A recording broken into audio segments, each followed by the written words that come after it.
Good evening, everyone. I'd like to welcome you to the Town of Pownal Public Information Hearing on February 27th, 2023 at 7 PM. Call the meeting to order. Board member roll call. Angie Rowling. Jamie Percy. Bob Jarvis. Brian Harris. Mike Gardner. Approval of the agenda. Select board statements regarding ballot articles. Frequently asked questions regarding ballot articles. Public questions and answers, and adjourn. I'll make a motion. We accept the agenda. Second. Any more discussion? All those in favor? Aye. Aye. Aye. Aye. Sorry. We all aye together. That's right. We're not on. So before we get started, I want to make the same statement that I made at the last meeting. We're not here to debate an issue. If someone has a question, we will do our best to answer it tonight or find the answer for you before town meeting. But if someone attempts to get into a debate with anyone present, I will ask Hannah to remove you from the meeting. So we're here just for a question and answer, for an information, and that's it. So, I don't have my list of the ballot articles, so I can get it out of here. Sorry. So our main objective is to try to explain the constable portion and why there are 3 ballot articles. All the way in the back. Oh, man, yeah, I just want to go, there we go. Why we have 3 ballot articles for, the constable in that whole, kind of situation. Keep going. You gotta keep going. That's 2, before we do, we gotta go one more. 88 is the first. Yep, I got it. So Article 5 is where we're gonna start our statements regarding the ballot articles. Shall the voters authorize the select board to appoint a first constable and if needed, a second constable in accordance with 17 VSA 2651A? Somebody want to explain that besides me this time, or go for it? Or however. We like to listen to you, Mike. Yeah, I know. My voice is pretty crappy. Talk about the first one. So the select board put this article on the ballot simply because an elected official, the select board has no control over an elected official, whereas an appointed official you do. Excuse me, crackly. The select board is the one who ultimately is responsible for elected officials. We're the ones who take the brunt of if someone's not performing, which I want to be perfectly clear in a statement that I kind of almost missed last time. We don't have that problem right now. Our elected officials are doing their job. But the potential is there for an elected official to not be performing up to what the town would expect. So that's basically the reason for the appointed versus elected position on this ballot article. Right. I'm gonna get a drink, guys, sorry. That would also give us the options to be more job specific with their duties. As certain circumstances and ordinances are passed in the town. And for my part, I would say that, even though I'm a strong advocate of positions being held and accountable to voters, when it comes to law enforcement, I think that's more of a professional type of a position. making it an elected position seems to me it risks making it a political position, and we really don't want that. We want to give the board the control to be able to hire somebody, make sure that they've got the qualifications necessary, and that it is something that is completely aside from any politics. But as we move forward, we've been talking about more code enforcement also. And that would be more of a constable position. Easier written into a constable position more so than probably a law enforcement contract. My opinion anyways. Anybody else have anything they want to add to that from the board? Tara? I second everything everyone has said so far, and just, I think it's important to recognize that sometimes when it's elected, you could have people resign halfway through, we may not have people run. And it just really gives the select board a chance to hire someone who's qualified for the training so that we wouldn't have to, pay for training and those things. That and it also gives the board more options. If one department didn't want to continue a contract or whatever, because even if we wanted more patrols from VSP, that would cost us more money, stuff like that. So this would give a select board another option in that format. So I'm gonna open it up to the public right now.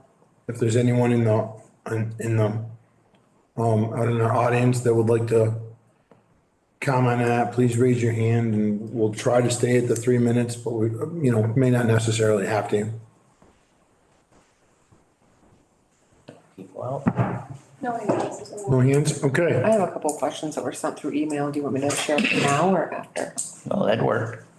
Are they pertaining to that ballot article? Yes. Then yes, let's do it now. So the first one was, if a qualified law enforcement officer is hired as a constable by the town, would the town discontinue his contract with the sheriff's department? And if so, how much would that save? I can share the answer that I shared with this person because I didn't want to make them wait. I basically said that we hadn't made a decision about the sheriff's department yet, that it would give us options. We could possibly have both. It doesn't necessarily mean one or the other. And that we budget $75,000 for their contract, so. For the sheriff's contract. For the sheriff's contract. That's right. So it wouldn't necessarily be a savings, but I just said that is what we budget. And then the second question is, there are certain situations a law enforcement officer should never respond alone. Who would be the backup for the town constable in such occurrences, and what would the response time be? So I kind of, again, we're not really sure on these, but of course, the Vermont State Police is always our backup. And hopefully we can, get something else put in place as well, so that they aren't responding alone. That is it, and that came from Mr. Rogers, because he works second shift. I would add to that on the first question, and just like you said, we haven't decided on that, but it does give us the ability to, again, the question was, would it eliminate our contract with the Bennington County Sheriff's Department if we had a hired constable? And I think we all agree that the answer is, it might, but it might not. One can supplement the other. So if we had a town constable, we wouldn't need as many hours from, if we were still using the Bennington County Sheriff's Department, we wouldn't need as many hours. And then you get maybe more options on coverage. Can I comment? Yeah. So VSP is always the backup, even if it's for the sheriffs, their backup is VSP. Yeah. So, They shouldn't be a backup, they should be the first. exactly, but VSP is called when Right. there's an issue, whether the sheriffs are involved or not, VSP is involved. Yeah, and the response time is a tricky thing, of course. Depends on. Having the- Because they could be 4 towns away. Right, or they're having the same problem as everybody else is cross country. That's right. Manpower. Yeah. So that was it for his question. So we actually answered both 4 and 5 because I should have read 4 first. Shall the town authorize the elimination of the elected constable position? Replace it with a professionally qualified constable appointed by the select board. So we actually hit both of those. I apologize for missing 4.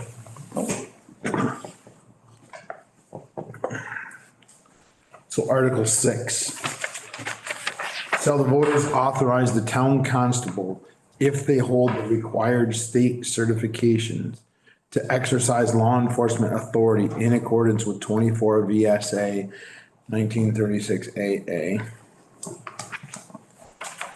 And that's the super redundant one that everybody wonders why it's on there. It's just again for transparency and it depends on how people vote. So if they vote no on the first 2, that third one then becomes very important. So it just depends on how the community decide to vote. I think the confusion is, instead of just like the first one stating, shall the town of Pownal switch from elected to appointed by, the select board, we have the added language in there. Yeah. And so that throws a question out there, an extra question to the voters. And then when they see the other, that I don't think they understand the whole capability, you know. Yeah, it is a little probability. confusing. We probably could have done it with just a couple of articles, but Well, I think, hindsight's 20/20. well, no, for the nature of transparency, this was the right way to do it. And if you combine 4 and 5, it gets really wordy. Right, yes. You know, because you wanna have the ability, if they so Right. choose, to allow you Right. to appoint. You Yes. wanna be able to do a first and a second, so it's hard to get that all into one. So as we stated in the regular select board meeting on Thursday night, in the, when Sheriff Gully was in here into our meeting, there absolutely has been no decision by the board. It just opens up options for the board to make a decision on what the board feels and what the taxpayers and residents and voters tell us, how they feel of what the best option or options for law enforcement for the town would be. It just gives us a little more options, a couple little things to choose from. Doesn't lock us in one way or the other. We can certainly do one, the other, or both, or whatever, depending on how the vote turns out. Yeah, depending on how the vote turns out and how we decide how we want to distribute the duties, And it's, I guess, could, as far as the constable position goes. it could be totally financially driven. Right. I mean, most everything that we do is financially driven for the most part, You always have to look at that. So we have to be careful of that too. Anybody else have anything on that? Those two? All right, Hannah, anybody have their hands up with questions on this one? No. No hands, no questions? And you didn't have any other emails? Which brings me to number 5, frequently asked questions regarding ballot articles. Anybody have anything they want to talk about on that one? I think we put that on there because, when you look at, Article 7 and 8, and we've gotten the question multiple times, is why don't those things add up, right? You've got so much being covered by, at first it gives you the appropriation amount, and then it says how much is covered by taxes, and then how much is covered by undesignated surplus funds. And when you add those two together, it does not add up to the full budget, and it's not supposed to. Well, a lot of people look at that and think that it's an error. I just want to make it clear that that's not an error. I believe the difference is made up with revenue. Other revenue, yep. And the other question we had on this was, the Pownal Housing Rehabilitation Program revolving loan fund that is on the fund balance page. People question that. as they should, because it has been there for 30 years. But as we discussed in Thursday's meeting, I did find out that we can use that for other uses, and I'm just researching the legalities of how to do that exactly and what we can do with it.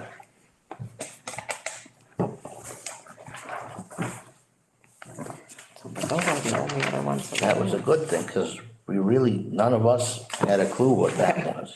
It's $19,000 that we didn't have any idea.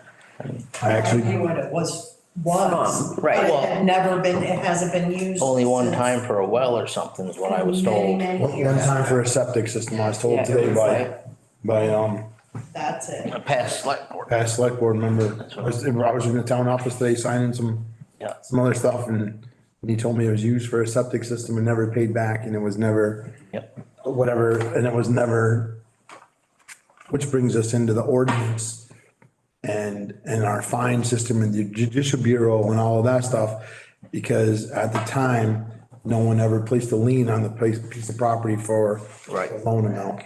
So when they sold the house, We lost everything. Lost the money. Lost the money going back into the fund. right, exactly. Right. And there was fine print on all of that, but I never had the full package. Yeah. Right. Back then, but So we will have an answer on that, Very shortly. Yep. I mean, we don't have it now because we're just in the process of researching that out. But I did get the good news, we don't have to give it back. Yeah. We don't have to give it back We to the can state, so utilize it, that's, so. that's really good. So it belongs to the town and we can, research out our plan on how to use that money for. and I thank you, Tara, for doing exactly that I several know, years in a it row. was something she handed me almost a year ago on this point, and I was like, I'm gonna do You're in this. this position now. Now, here's something for you to research. So it was really exciting when I got the answer, because it was, those things that you wait and wait or work towards, and yeah. It's very nice. That's pretty awesome. Yeah, And of course, my vote will always be to give back to the taxpayers. But that's always my vote. All right. So if we don't have any more frequently asked questions, public questions and answers. Anyone has a question? Now's the time. We'll see if we can answer your question. We will take comments. Who's out there? Just one person. Mama Duck. Oh, Mama Duck, they're on a lot of meetings. But I don't see any hands. Oh, No hands, yeah? No hands, no. Okay. Then I will entertain a motion to adjourn. Oh, sorry, Bob. I'm sorry. Statement. You gotta yell at me, Bob. I'm sorry. Put my head down. this is just my public comment. It's, not speaking for the board, just for myself. And I did want to point out, I do this, I think I've done this every year. But at least another, is I just want to point out, when you add up all of our ballot articles, they add up to, I think I saw it on the chart on the town website, 6%. 6%. But when you look to compare that and to really bring it into focus, if you take out school, wastewater, and transfer station, then you're left with the ballot articles and the general budget. The general budget is 11% of the full budget. Ballot articles are 6%, which is a little more than 1/3 of everything we have control over. Right. And and most of these things on here for the ballot articles are wonderful things. I don't want to speak negatively about any of them. But I am going to speak negatively about taxes, and taxes do hurt our ability to grow our economy. I would ask that every voter go in and just be judicious about which ones you choose and which ones you don't choose, and understand that